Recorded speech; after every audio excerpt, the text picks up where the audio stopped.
সকাল হতেই না হতেই দেখো কাজে হাত দিয়ে দিয়েছি আর উঠেই ঘরটা ঝাড় দিয়ে নিয়েছি। তারপরে সুন্দর করে ঘরটা মুছে নিচ্ছি। আর ওইদিকে আমি বাইরে ঠাকুরের বাসন টাসন সব বের করে রেখেছিলাম। তো দেখো স্নান করেও চলে এসেছি। এসেই ঠাকুরকে স্নান করিয়ে তারপরে প্রথমে ঠাকুর ঘরটা ঝাড় দিয়ে নিয়েছিলাম, নিয়েই ঠাকুরকে স্নান করিয়ে তারপরে ঠাকুর ঘরটা সুন্দর করে মুছে নিচ্ছি। মুছে নিয়ে তারপরে যাব ঠাকুরের বাসনগুলো মাজতে। আর খুব শীত গো আজকে, আর খুব সকাল, এখন কিন্তু খুব সকাল, তার জন্য আমার খুব শীত করছে। তার জন্য দেখো top top top top top করে কাজগুলো সেরে নিচ্ছি। গুড মর্নিং বন্ধুরা, তোমরা সবাই কেমন আছো জানিয়ে তোমাদের সবাইকে আমার সংসার চ্যানেলে খুব স্বাগত। তোমরা তো দেখতেই পাচ্ছ আমার স্নান সব কমপ্লিট। তবে তোমরা ভাবছো যে এত সকাল সকালে স্নান শেষ, তো ওটারও একটা কারণ আছে। একটা কথা বলি যে জন্ম মৃত্যু বিবাহ ওইগুলো যে বিধাতারই লেখন, ওগুলো আর কেউ খণ্ডাতে পারে না। তো এই কথা বলার কারণ হলো যে কালকে 9:30টার দিকে দাদা দৌড়ে দৌড়ে ঘরে আসলো। তখন আমি মানে ভাত বসিয়ে রুটিটা মাখছিলাম, আটা মাখছিলাম যে রুটি বানাবো, দাদা আসলে রুটি বানাবো। তবে দাদা এসে বললো যে আমাদের পাশের বাড়ি এক দাদা, মানে আমাদেরই গুরু ভাই, তো উনি মারা গিয়েছেন, তাই আমাকে যেতে হবে। তা আমি বললাম যে আমার তো আটা মাখা হয়ে গিয়েছে, তো 2টা রুটি বানিয়ে দিই, তুমি খেয়েই চলে যাও। কেননা শ্মশানে গেলে তো কখন আসা হবে সেটা তো আর বলা যায় না। তো তার জন্য দাদাকে জলদি জলদি করে আমি 2টা রুটি বানিয়ে দিলাম। তো 2টা রুটি খেয়ে দাদা চলে গিয়েছে। আর গিয়েছে প্রায় 9:30-10টার দিকে। আর সকালে এসেছে দাদা, সকালে বলবো না, বলবো রাত্র 2টার দিকেই দাদা ঘরে এসেছে। তো আসার লগে লগে আমি গরম জল করে দিলাম, দাদা স্নান করলো। দাদা স্নানের মানে যেগুলো কাপড়, খুব ভীষণ ঠান্ডা, তো ঠান্ডার জন্য দাদা কিন্তু সব কাপড় জামাগুলো ভিজিয়ে রেখেছিল, এবং জুতা থেকে ধরে সব কিছু ভিজিয়ে রেখেছিল। এত রাত্রে আর কে ধোবে, তো আমি বললাম যে ভিজিয়ে রেখে দাও, আমি সকালে কেচে দেবো। তো দাদাগুলো ভিজিয়ে তারপর স্নান টান করে ঘরে আসলো। তো সকালে উঠি আমি ওই কাপড়গুলো ধুলাম, ঘরে বাসি কাজকর্ম সব সেরে নিয়েছি, নিয়ে একদম ঠাকুরের বাসন টাসন ধুয়ে তারপরে ঠাকুর ঘরটা একদম পরিষ্কার করে, আর ঠাকুর আর দিলাম না। তো অভিষেককে বললাম, যে অভিষেক বললো মা থাকুক, আমি পরে দিয়ে দেবো। তো ও ঠাকুরটা পরে দেবে। তো এদিকে আমার ঠাকুরের ঘরের কাজটা সব শেষ হয়ে গিয়েছে। তো সকালে একটু চা বানিয়েও খেয়ে নিলাম। আর ওই দাদার কথা যে বলছিলাম, দাদা আজকে বেশ কতদিন থেকেই মানে খুবই অসুস্থ ছিল। আমি সপ্তাহ 10 দিন হয়েছে দাদাকে একবার গিয়ে দেখেও এসেছি ঘরে। তবে দাদার অবস্থাটা খুবই খারাপ ছিল। তো তাই বললাম যে জন্ম বিবাহ মৃত্যু এগুলো সব বিধাতার লেখন, ওগুলো তো আর কেউ খণ্ডাতে পারবে না।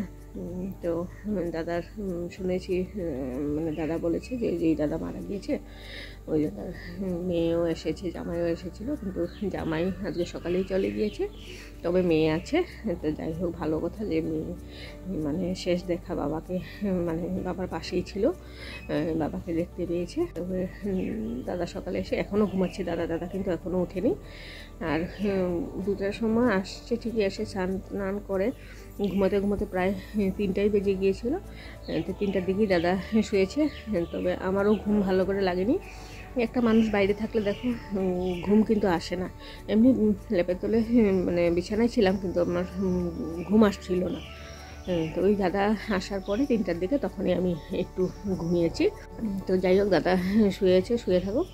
আর অভিষেক আমি তো উঠেছি কোন সকালে উঠে আমার সব কাজকর্ম শেষ। তারপর অভিষেক উঠলো, এখন গুড্ডু উঠেছে। তবে এখন যাবো গিয়ে গুড্ডুকে চা বানিয়ে দেবো। অভিষেক আমি চা খেয়ে নিয়েছি। তো চলো এখন রাখছি। তো দাদা উঠেছে কখনই, তো দাদাকে চাটা দিলাম, দাদা চাটা খেয়ে স্নানে গিয়েছে। আর এদিকে দেখো কালকে আমি রাত্রেবেলা বেশ ভাত থেকে গিয়েছিল, তো ভাবলাম সকালে পোলাও পানি খেয়ে নেবে। তার জন্য বাঁধাকপি কুচি করে আর একটা পেঁয়াজ আর আলু দিয়ে অল্প ভাজা ভাজা করে ভাতগুলোকে ওটার মধ্যে দিয়ে ভাতটা ভেজে নিয়েছি। তো সকালে পোলাও পানি খাওয়া হয়ে যাবে এ দিয়ে। চলো তোমাদেরকে দেখাই একবার। দেখো ভাতটা আমি এইভাবে ভেজে নিয়েছি, তো পোলাও পানি খেয়ে নেবে। তো চলো ওদের দুই ভাইকে আগে খাওয়াটা দিয়ে দিই, তারপরে ওগুলো সব ধুয়ে পাকলে তারপরে দুপুরে রান্নার ব্যবস্থা করব। সকালের খাওয়া তারপরে বাসন টাসন ধোয়া সব শেষ। আর আজকে তোমাদেরকে বললাম না আমার যে খুব শীত করছে, আজকে খুব সকালে উঠা হয়েছে, তো তার জন্য সকালে স্নানটা সেরে নিয়েছিলাম, তার জন্য খুব শীত করছে।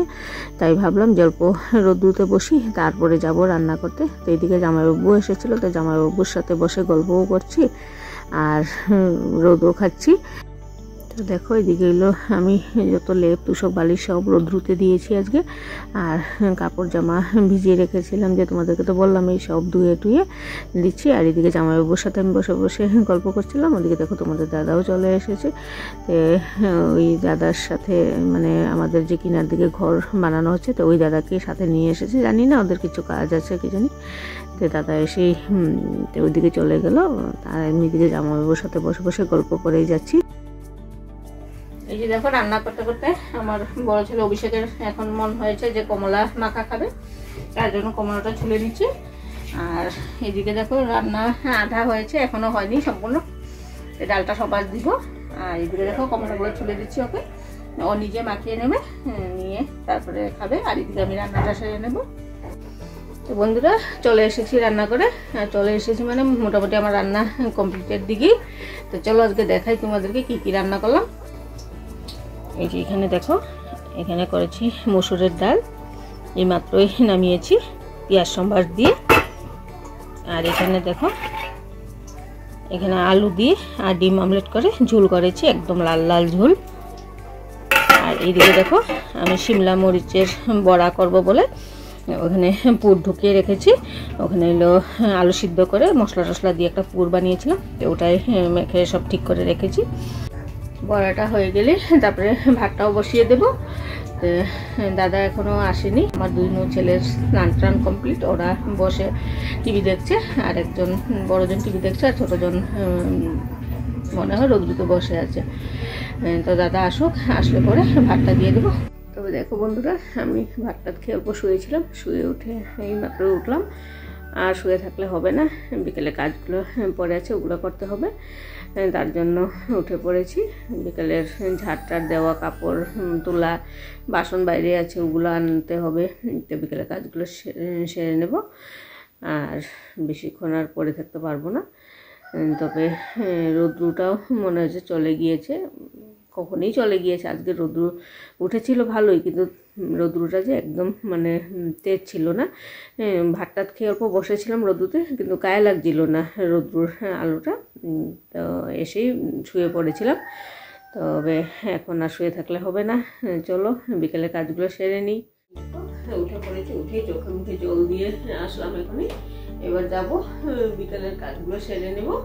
চলো আগে কাপড়গুলো নিয়ে আসি, তারপরে বাসন আছে বাসনগুলো আনতে হবে। চলো বাইরে থেকে বাসনগুলো নিয়ে আসি। দেখো বাসনগুলো নিয়ে এসে ভাবলাম আর রেখে দেবো না, একবারে জায়গার জিনিস জায়গার গুছিয়ে রেখে দিই, না হলে পরে যে আলসেমিতে ধরে যায় আর গুছাতে মন যায় না। তো ভাবলাম যে না, একবারেই কাজটা সেরে নিই, তারপরে অন্য কাজে হাত দেবো। আর দেখো খুব জলদি জলদি করে আমি কাজগুলো সেরে নিচ্ছি, কেননা বাইরে কাপড়ও পরে আছে। আর এদিকে সন্ধ্যাবাতিরও টাইম হয়ে যাচ্ছে, তার জন্য ভাবলাম যে জলদি জলদি বাসনগুলো গুছিয়ে নিই, তারপরে কাপড়গুলোও নিয়ে আসবো। তার জন্য খুব জলদি করে কাজগুলো সেরে নিচ্ছি। একটা কাপড়ও শুকায়নি, তবে আজকে রোদ্র উঠেছিল ঠিকই, কিন্তু 12টার শেষে যে একদম রোদ্রুটা, তোমাদেরকে বললাম যে ভাত খেয়ে আমি একটু রোদ্রুতে বসেছিলাম, একদম রোদ্র উঠেছে ঠিকই, কিন্তু তাপ নেই, তার জন্য কাপড়গুলোও শুকায়নি। তো এখানে বাইরে রেখে দেবো মেলে, মানে বারান্দাতে। কালকে আবার রোদ্রুতে দিয়ে দেবো, শুকিয়ে যাবে। এমনি জল ঝরে গিয়েছে, খালি অল্প অল্প ভিজা ভিজা ভাব। আর কাপড় দেখো ভালো করে একদম খড়খড়েভাবে না শুকালে ভালো লাগে না, তার জন্য ভাবলাম এখানে রেখে দিই বারান্দাতে। আর কালকে আবার রোদ্র উঠলে বাইরে দিয়ে দেবো, শুকিয়ে যাবে। যে কটা শুকিয়েছে ওগুলোই দেখো নিয়ে চলে এসেছি।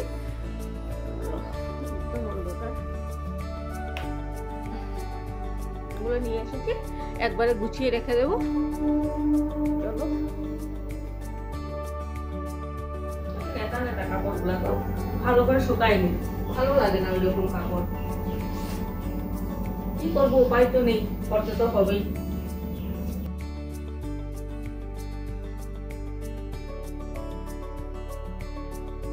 হয়ে গেছে, এবার ঘরটা ঝাড় দিয়ে নেব। চলো ঘর ঝাড় দিয়ে নেই। খুব তাড়াহুড়ো করে দেখো ঘরটাও আমি টুকটুক করে ঝাড় দিয়ে নিচ্ছি, কেননা সন্ধ্যাবাতির একদম সময় হয়ে গিয়েছে। তার জন্য ভাবলাম যে অল্প হাতটা জলদি করে চালাই, তবে কাজটা জলদি শেষ হবো। তার জন্য দেখো টুকটুক করে ঘরটাও ঝাড় দিয়ে নিচ্ছি।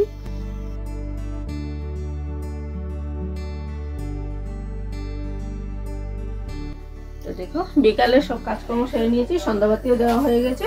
আর এখন দেখো আমাদের 3 জনের জন্য চা বানিয়ে নিচ্ছি। দাদা নেই, দাদা বিকাল দিকে বেরিয়ে গিয়েছে, কিছু কাজ আছে দাদা, তার জন্য আমরা 3 জনেই ভাবলাম একটু চা খেয়ে নিই।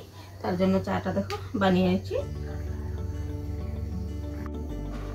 এই যে এখানে দেখো চা আর বিস্কিট নিয়ে নিচ্ছি সবার জন্য। চলো এবার সবাইকে চাটা দিয়ে দিই। দেখো বন্ধুরা, আমরা আগুন তাপছি। সন্ধ্যার সময় চাটা সবাই খেয়ে নিয়েছি, নিয়ে আগুনের সামনে বসে পড়লাম। আর আজকে প্রচুর ঠান্ডা, তার জন্য এখানে আগুন জ্বালিয়ে নিয়েছি। এই পুরোনো বালতি একটা ছিল, ওটাকে খড়ি টড়ি দিয়ে ওখানেই আমরা আগুন তাপছি। যা হারে ঠান্ডা পড়েছে, তবে অল্প সময় এখানে বসবো, বসে তারপরে রাতের রান্না করতে যাব। আর আমার 2 ছেলেরাই পড়াশোনা করছে, আর দাদা তো বাইরে গিয়েছে, এখনো আসেনি। তবে অল্প সময় আমরা এখানে বসবো, বসে তারপরে যাব রান্না করতে। তো চলো অল্প সময় এখানে বসি। খাওয়া দাওয়া কমপ্লিট হয়ে গিয়েছে, সবাই খেয়ে নিয়েছে, আমিও খেয়ে নিয়েছি। আর আমি এখন অল্প বসলাম, টিভিটা দেখছি বসে, এখনই শুয়ে পড়বো। তো আজকের মতো ভিডিওটা এখানে শেষ করলাম। তোমরা সবাই ভালো থেকো, সুস্থ থেকো, সবাইকে গুড নাইট।